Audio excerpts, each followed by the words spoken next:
Hello, मी घेऊन येत आहे कंप्लीट इंग्लिश स्पीकिंग सीरीज आणि आज आपण बघतो आहोत session number 22.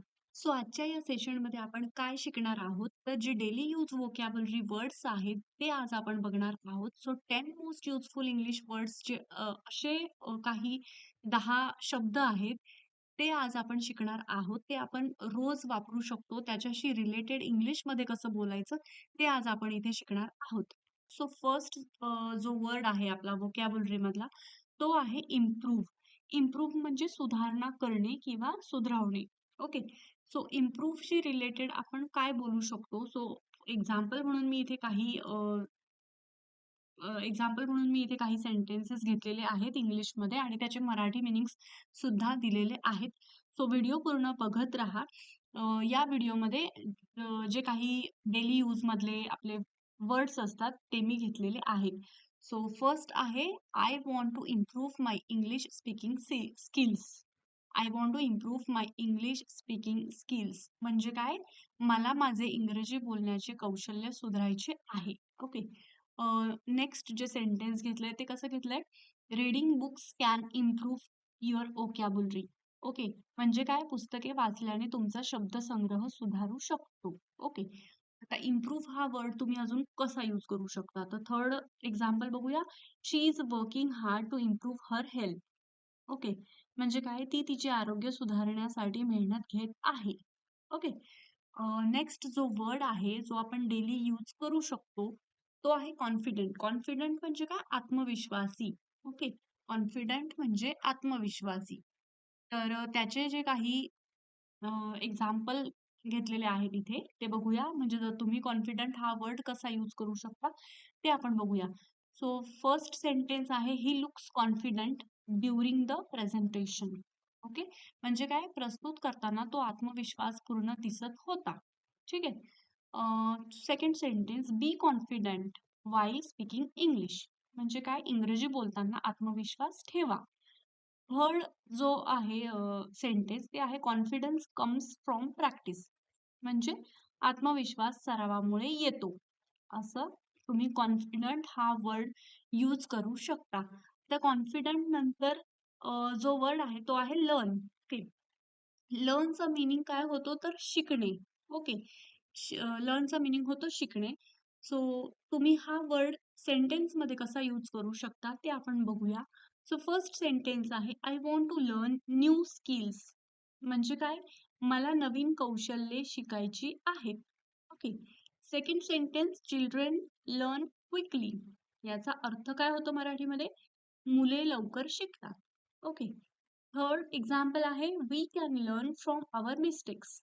We can learn from our mistakes म्हणजे काय? आपण आपल्या चुका ओळखून शिकू शकतो. ओके. सो लर्न हे हा जो वर्ड आहे याला तुम्ही अशा पद्धतीने यूज करू शकता वेगवेगळे सेंटेन्सेस बोलून. आता लर्नच्या नंतर नेक्स्ट आहे प्रॅक्टिस. आता आपण डेली यूजमध्ये प्रॅक्टिस हा वर्ड सुद्धा यूज करत असतो. सो त्याच्या रिलेटेड इंग्लिशमध्ये तुम्ही कसं बोलाल ते बघूया. सो फर्स्ट सेंटेन्स आहे daily practice is important to learn English. म्हणजे काय? इंग्रजी शिकण्यासाठी दररोजचा सराव महत्वाचा आहे. ओके. नंतर प्रॅक्टिस या वर्डला कसं यूज केलंय बघा. शी प्रॅक्टिसेस योगा एव्हरी मॉर्निंग. म्हणजे काय? ती दररोज सकाळी योगाचा सराव करते. ओके. थर्ड सेंटेन्स आहे practice makes a person perfect. आपण बोलत असतो असं जनरली की प्रॅक्टिस मेक्स मॅन परफेक्ट. म्हणजे काय? सराव माणसाला परिपूर्ण बनवतो. राईट. नेक्स्ट जो वर्ड आहे जो तुम्ही डेली यूज मध्ये वापरू शकता तो आहे पोलाइट. पोलाइट म्हणजे काय? नम्र किंवा सभ्य. ओके. सो पोलाइट या वर्डला आपण कसं यूज करू शकतो इंग्लिशमध्ये ते बघूया. First sentence always be polite to others. म्हणजे काय? इतरांशी नेहमी नम्रतेने वागा. ठीक आहे. Second sentence he gave a polite answer. म्हणजे काय? त्याने नम्र उत्तर दिले किंवा त्याने नम्रतेने उत्तर दिले. ओके. पोलाइट या वर्डला आपण थर्ड सेंटेन्स मध्ये कसं यूज केलं ते बघूया. Polite person is always respected. Okay. त्याचा मराठी मिनिंग काय होतो? एक नम्र व्यक्ती नेहमी सन्मानित होते. म्हणजे एक नम्र व्यक्ती जी आहे तिचा नेहमी सन्मानच केला जातो. ठीक आहे. पोलाइट नंतर नेक्स्ट जो वर्ड आहे, जो आपण नेहमी आपल्या डेली यूजमध्ये त्याचा वापर करू शकतो. सो तो आहे ट्राय आणि आपण मोस्टली ट्राय हा शब्द बोलत असतो. सो ट्रायच्या रिलेटेड जे काही सेंटेन्सेस आहे ते आपण कसे बोलायचे ते बघूया. So try to speak in English every day म्हणजे काय? दररोज इंग्लिश बोलण्याचा प्रयत्न करा. ओके. सेकंड सेंटेन्स बघूया. I will try my best म्हणजे मी माझा सर्वोत्तम प्रयत्न करेन. Okay. Now third sentence you should try new things म्हणजे काय? तुम्ही नवीन गोष्टींचा प्रयत्न करायला हवा. ओके. सो ट्राय हा जो वर्ड आहे त्याला तुम्ही अशा पद्धतीने इंग्लिश सेंटेन्स बोलू शकता. राईट. ट्राय नंतरचा नेक्स्ट जो वर्ड आहे तो आहे रिस्पेक्ट. नाव रिस्पेक्ट म्हणजे काय? तर सन्मान किंवा आदर. ओके. आता रिस्पेक्टच्या रिलेटेड तुम्हाला इंग्रजी बोलायचं असेल तर कसं बोलू शकता? सपोज मला असं बोलायचं आहे की आपल्याला वडीलधाऱ्यांचा सन्मान करावा लागतो. कसं बोलणार? We should respect our elders. Okay. आता शुड, वुड, हॅव टू हे असे जे काही मॉडेल्स आहेत ते मी आधीच्या माझ्या सेशन्समध्ये कव्हर केलेले आहे. त्याचा मीनिंग काय होतो, त्याचे तुम्ही सेंटेन्सेस कसे तयार करू शकता हे माझ्या आधीच्या सेंटेन्समध्ये मी सांगितलंय. सो सेकंड सेंटेन्स आहे शी अर्न्ड एव्हरीवन्स रिस्पेक्ट म्हणजे काय? तिने सर्वांचा आदर मिळवला. राईट. आता रिस्पेक्ट या वर्डला थर्ड सेंटेन्स मध्ये कसं यूज केलंय बघा. रिस्पेक्ट अदर्स ओपिनियन्स म्हणजे काय? इतरांच्या मतांचा आदर करा. Okay. Now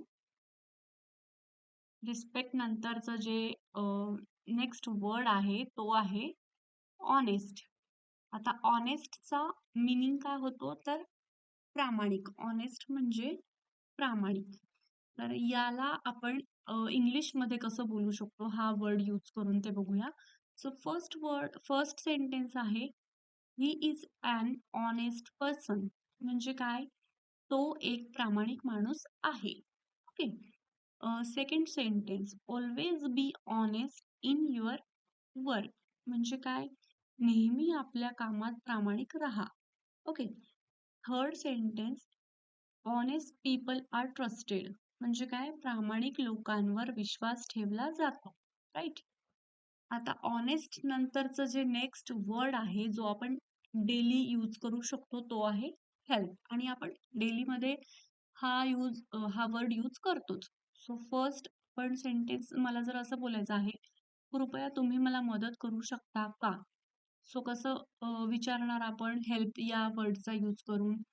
can you help me please? Okay. असं तुम्ही इंग्लिशमध्ये बोलू शकता. तुम्हाला जर असं बोलायचं आहे त्याने त्याच्या मित्राला गृहपाठात मदत केली. सो कसं बोलणार? He help his friend with homework. Okay. He help his friend with homework. Right. आता तुम्हाला जर असं बोलायचं आहे नेहमी गरजूंना मदत करा. सो कसं बोलणार? Always help people in need. Okay. आता हेल्पच्या नंतरचा जो नेक्स्ट वर्ड आहे तो आहे स्पीक. ओके. स्पीक म्हणजे बोलणे हे आपल्याला माहीतच आहे. पण याचा उपयोग आपण आपल्या रोजच्या वापरातल्या वाक्यांमध्ये कसा करू शकतो? सो बघा, मला जर असं बोलायचं आहे, मला इंग्रजी सरळ आणि सहज बोलायचे आहे. तर कसं बोलणार? I want to speak English fluently. जर मला असं बोलायचं आहे, ती नम्रपणे बोलते. सो कसं बोलणार इंग्लिशमध्ये? She speaks politely. Right. Third sentence आहे don't be afraid to speak in public म्हणजे काय? सर्वांसमोर बोलण्यास घाबरू नका. राईट. आता हे काही जे वर्ड्स आहेत व्होकॅब्युलरी मधले ते आज आपण कव्हर केलेले आहेत आणि हे आपण रोज वापरू शकतो. सो तुम्ही सुद्धा हे वर्ड्स यूज करून वेगवेगळे सेंटेन्सेस ची प्रॅक्टिस करा. आय होप हे सेशन तुम्हाला नक्कीच युजफुल ठरेल. सो थँक्स फॉर वॉचिंग आणि व्हिडिओ जर आवडला असेल तर नक्की लाईक करा, शेअर करा आणि सबस्क्राईब करा. We will see our next session soon. Thank you.